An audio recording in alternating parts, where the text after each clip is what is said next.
Now, I'd like to ask my co-founder, Clint Mallman, back to the podium to introduce our guest speaker. Clint? Thank you, Jess. And thank you, everyone, for coming back after lunch. This is a very important time that we have Mayor Ken Sim address this group. Of course, many of you know the background of Ken, as he likes to be called. Ken is a proud Vancouverite, being born and raised in Vancouver. He's a very accomplished entrepreneur. If you don't know his backstory, he's a co-founder of two very successful companies, Vancouver-based companies, in Rosemary Rock Salt and Nurse Next Door. Professionally, Ken holds a fellowship of CPA from his original CA designation. He's a two-time recipient of the Ernst & Young's Young Entrepreneur of the Year Award for the Pacific region in Emerging Leaders category. And he certainly proved to be worthy of that award many years later, and in healthcare. He was sworn in as the 41st mayor of the city of Vancouver on November 7th, 2022. He is committed to delivering on the major issues facing the city of Vancouver, including affordability, public safety, and mental health and addictions that will, of course, causes we're here to talk about today. Leading a city hall that prioritizes inclusivity, collaboration, and Indigenous reconciliation. And I certainly want to point out that in discussing the issues of crime, violence, and disorder that we're seeing on our streets, directly with Ken and his team, he and his team have taken the time personally to come down, talk to our staff, talk to our loss prevention people in our stores in Vancouver so he can see firsthand, and I watched him talk to his Vancouver police officers as well to understand firsthand. And it's that type of leadership that we very much appreciate from someone elected to represent us to make sure that they understand the issues firsthand. So I don't want to take any more time. Please welcome Mayor Ken Sim.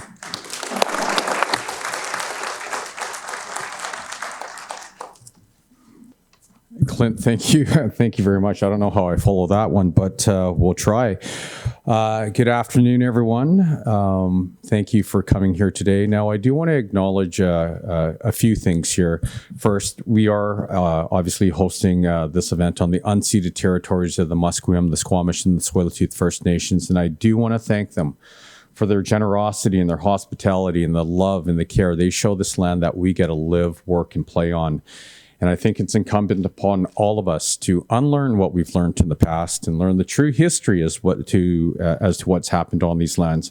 You know, if we do that, we're going to build an incredibly bright future full of love and prosperity, not just for all of us here and all of our families and friends, but going out way beyond 7 generations. And so just wanted to make that comment.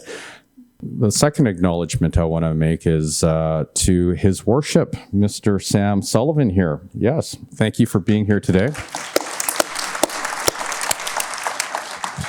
You know, this city is bigger than any one person.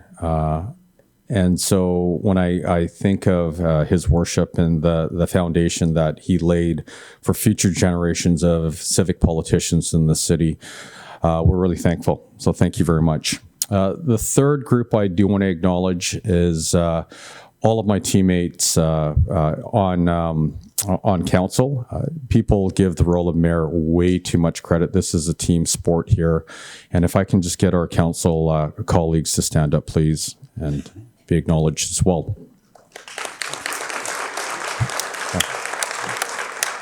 Actually, just one more acknowledgement, then I'll drive on to the real message here. Our teammates at the City of Vancouver. Once again, I actually think that while I respect all of our teammates in council and so proud of them working together, the individuals that do all the hard and real work that make our city a way better place are the people who choose to work at the City of Vancouver every single day, be it the police officers at VPD, at Vancouver Fire and Rescue, the firefighters, our sanitation engineers, everyone who works at the city. I know we have a bunch of people from the city manager's office here as well, and just want to say thank you for choosing to be, to making the city such a greater place. Okay, with that, I'd like to thank everyone for coming here today to address the challenges that lie at the core of our city, shaping not just who we are today, but the future that we are building.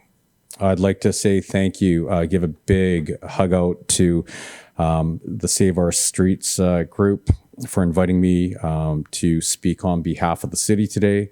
Your dedication to strengthening our neighborhoods, delivering essential services, and creating opportunities is incredibly invaluable. Now, today's conversation is a testament to your commitment to safety and partnership, bringing diverse voices together with a shared goal of creating a safer and stronger Vancouver, region, and province. I also, just want to thank you for your tireless efforts in facilitating today's conversation.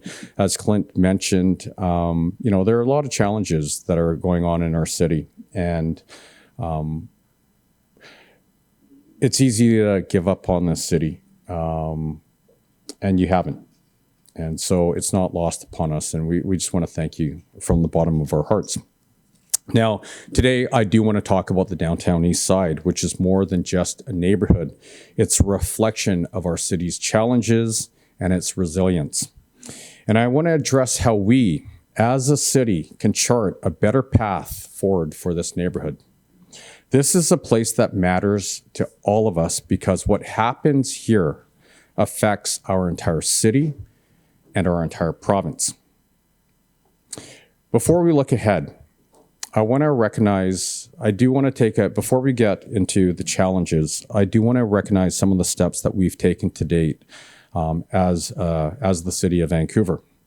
Now, we've made historic investments in public safety by fully funding the Vancouver Police Department for the first time in 15 years, and the Vancouver Fire and Rescue Services for the first time in 8 years. We've decamped our streets. We've enforced the street vending bylaw, and we've announced a new community policing center in the Gastown and Hastings Crossing areas. In partnership with Vancouver Coastal Health and with substantial City of Vancouver funding, we supported the launch of Vancouver Coastal Health's new de-escalation mental health service. We also introduced BC's first Indigenous crisis response team, which provided holistic, non-police intervention. Additionally, our CAR 8788 program has doubled its capacity, leading to a 96% increase in community service referrals and a 43% increase in outreach visits.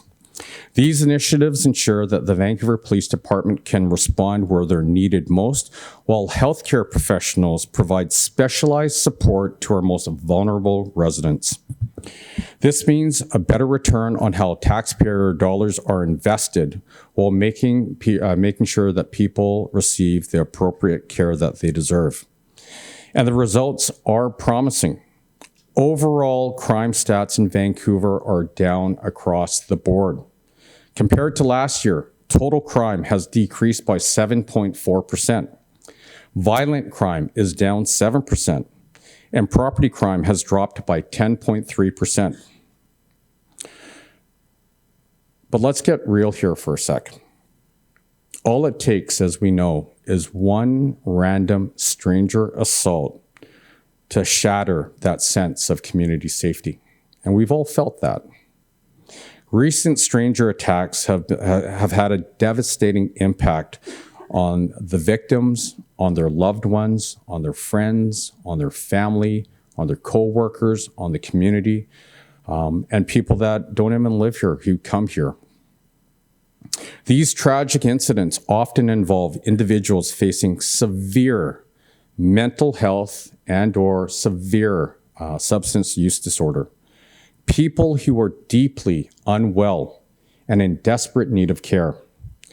Now, this small but incredibly vulnerable group presents a clear and immediate danger to themselves and the public.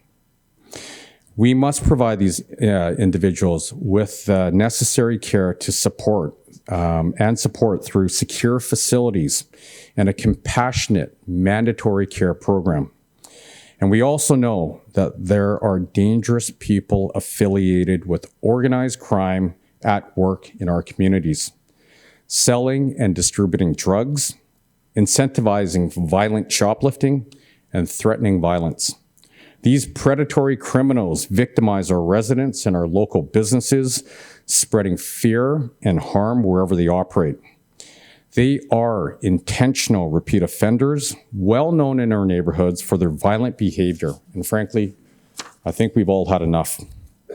That's why on September the 16th, myself, with a coalition of mayors from across the province, called for compassionate mandatory care for those struggling with severe mental health and or addiction challenges, meaningful bail reform for repeat offenders, and a real federal plan to secure our ports. Now, I do want to take a moment to recognize Premier David Eby's commitment to implementing mandatory care and his promise to provide 400 new mental health beds across the province.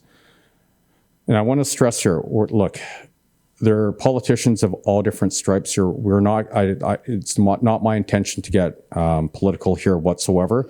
We're just talking about what is happening, okay? This critical investment sets the foundation for the new direction we're introducing today to tackle crime, addiction, gang activity in the downtown east side so that this neighborhood can thrive as a healthy and welcoming community. As we all know, the downtown east side is a community with a very deep and very complex history.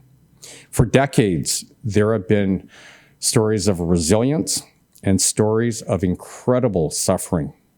The city's downtown east side plan, originally approved over a decade ago, had good intentions.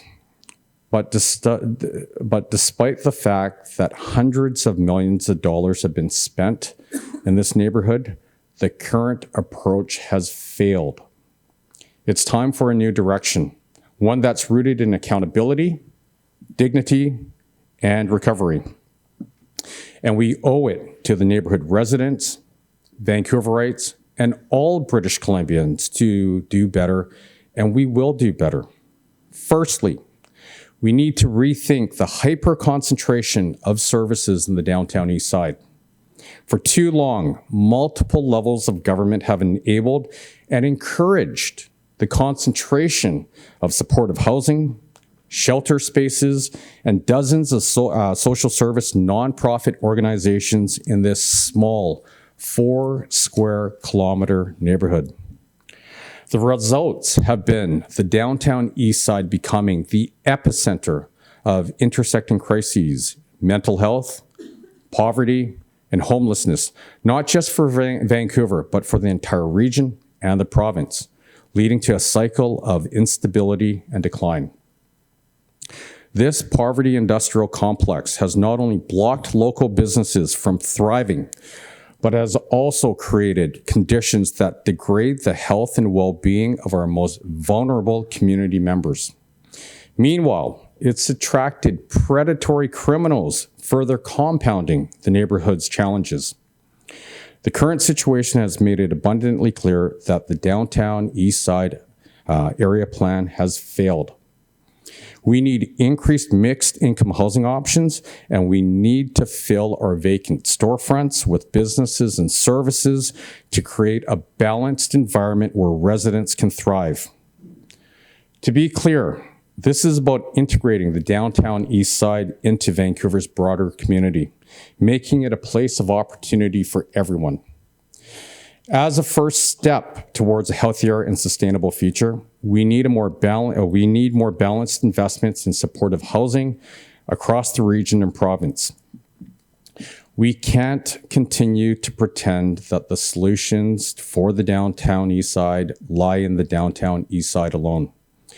While Vancouver accounts for only 25% of the region's population, in terms of operational units and spaces, we have over 77% of the region's supportive housing units, over 67% of the region's operating shelter spaces, and over half of the region's social housing.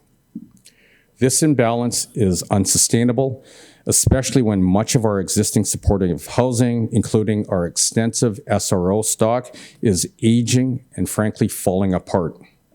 We can't expect people to rebuild their lives in environments that are crumbling around them.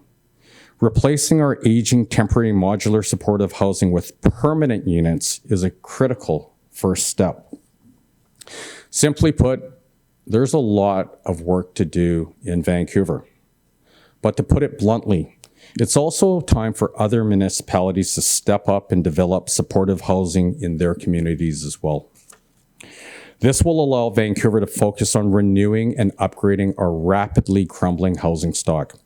By increasing investments in supportive housing and emergency shelters across the region, we also ensure that people needing these services don't have to come to Vancouver for support, further straining our current infrastructure. That's why I'll be bringing a motion to council to pause any net new supportive housing units in the city of Vancouver until we see increased supportive housing availability brought across the region. This will give our city time to make meaningful progress in replacing our aging SRO and temporary modular housing with permanent solutions. By focusing on renewal and revitalization, we're ensuring that the people who live here get the support they deserve in a place that's built for them to succeed. This leads to my next point. Public safety is non-negotiable. The downtown east side and Vancouver as a whole has become a hub for organized crime and gang activity. This stops now. We'll support the Vancouver Police Department in launching a citywide crackdown on gangs, equipping law enforcement with the tools to target these criminal networks that prey on our most vulnerable residents. To be clear, this will not be an easy fight, but it's one that's necessary.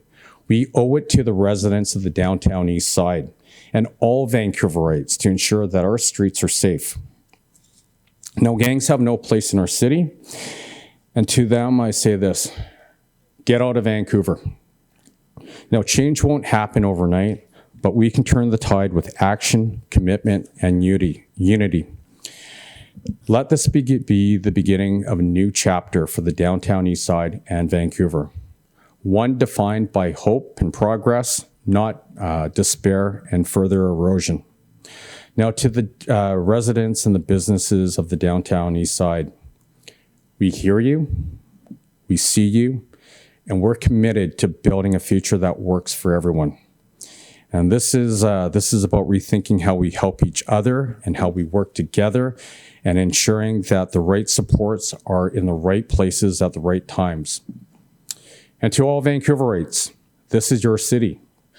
You deserve a safe, vibrant, and inclusive community. And together, with the help of the province and the federal government, I know that we can achieve this vision. So thank you very much.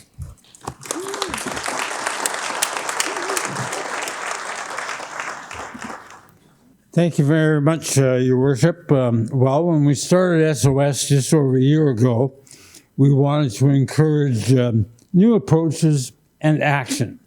And I want to thank Mayor Sim for being here today and talking about how much thought they're already putting into these issues and for taking action. We do appreciate that a lot, Ken. Thanks.